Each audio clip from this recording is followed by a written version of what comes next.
3월 18일 오늘 만나 성경 말씀은 누가복음 12장 41절에서 48절 말씀입니다. 베드로가 말하였다. 주님, 이 비유를 우리에게 말씀하시는 것입니까? 또는 모든 사람에게도 말씀하시는 것입니까? 주님께서 말씀하셨다. 누가 신실하고 슬기로운 청지기겠느냐?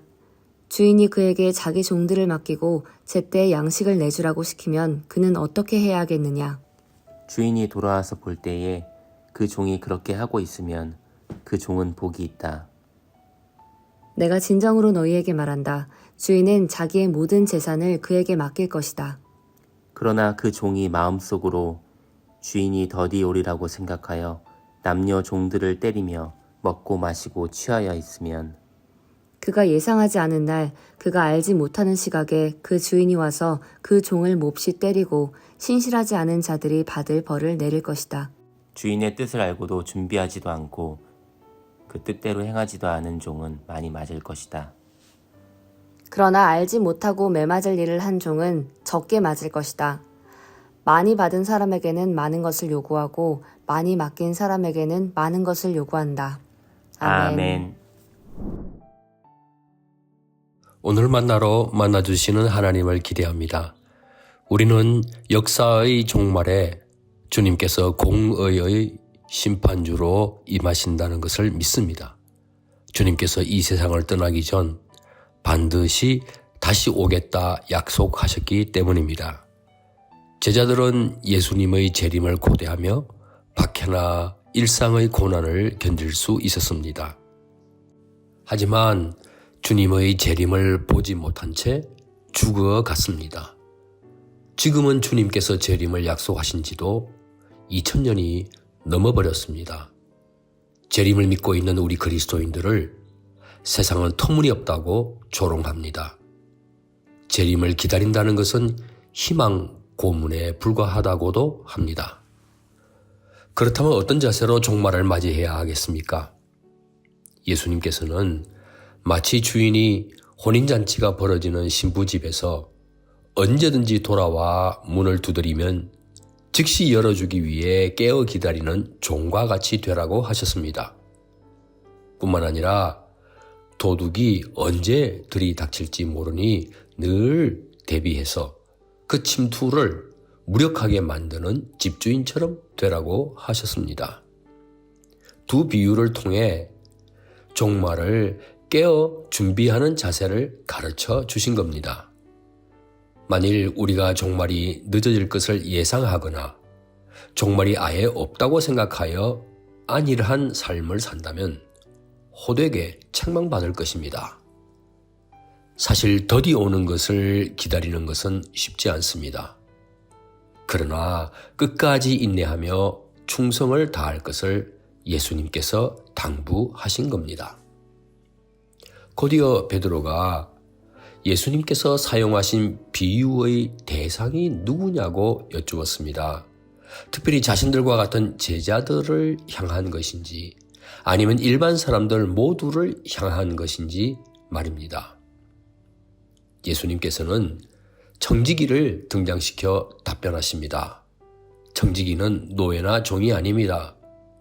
주인의 위임을 받아 주인의 모든 것을 관리하는 일종의 대리인입니다.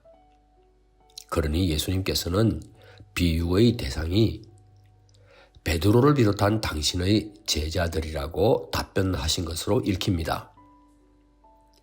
종말을 맞이하는 또 다른 자세를 엿볼 수 있습니다. 청지기에 대한 수식어에 단초가 있습니다. 다름 아니라 신실함과 슬기로움입니다. 생각하지도 않은 날에 돌아온 주인이 당신의 사람들을 신실하고도 슬기롭게 보살피는 청지기의 모습을 보게 되면 그 청지기에 복을 주실 거라고 하셨습니다. 그러나 청지기가 그 책임을 게을리하거나 재량권마저 남용하거나 오용하면 엄한 형벌을 면하기 어려울 거라고 말씀하셨습니다. 그렇습니다. 사람들의 생명을 돌보고 회복시켜 주는 것이 제자들을 향한 주님의 뜻입니다. 주 예수님께서 이 땅에 오신 목적을 스스로 밝히신 적이 있지 않습니까? 도둑은 다만 훔치고 죽이고 파괴하려고 오는 것뿐이다. 나는 양들이 생명을 얻고 또 더 넘치게 얻게 하려고 왔다. 주님의 재림이 지금까지도 이루어지지 않고 있는 것은 어쩌면 주님께서 더 많은 영혼들을 구원하시려는 의도 때문이 아닐까요? 주님 다시 오실 때까지 어떤 처지나 어떤 상황에서도 주님께서 맡겨주신 귀한 영혼들을 언제나 신실하고도 슬기롭게 돌봐야 하겠습니다.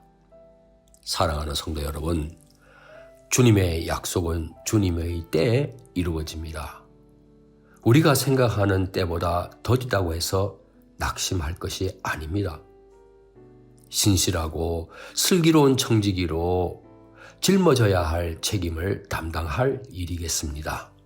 특히 생명을 풍성케 하는 역할을 늘 깨어 수행해야 하겠습니다.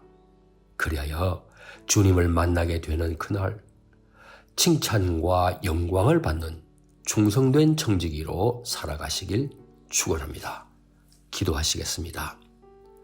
역사를 주관하시는 하나님, 언제 주 예수님께서 다시 강림하실지라도 주님께서 맡겨주신 귀한 영혼들을 신실하고도 슬기롭게 돌보려고 합니다. 지혜와 능력을 주옵소서. 귀하신 예수 그리스도의 이름으로 기도합니다. 아멘. 이제 두 가지 제목으로 함께 기도하겠습니다. 첫째, 오늘의 말씀을 따라 기도하겠습니다. 주님의 때가 언제이든 주어진 자리에서 하나님의 생명을 얻게 하고 또 풍성케 하는 사역에 최선을 다하게 하옵소서. 둘째, 나라와 민족을 위해 기도하겠습니다. 심판주로 다시 오실 주님 앞에서 주어진 책임을 깨어 감당하는 성도들이 가득한 나라 되게 하옵소서. 이 제목으로 기도하신 후에 개인 기도를 계속하시겠습니다.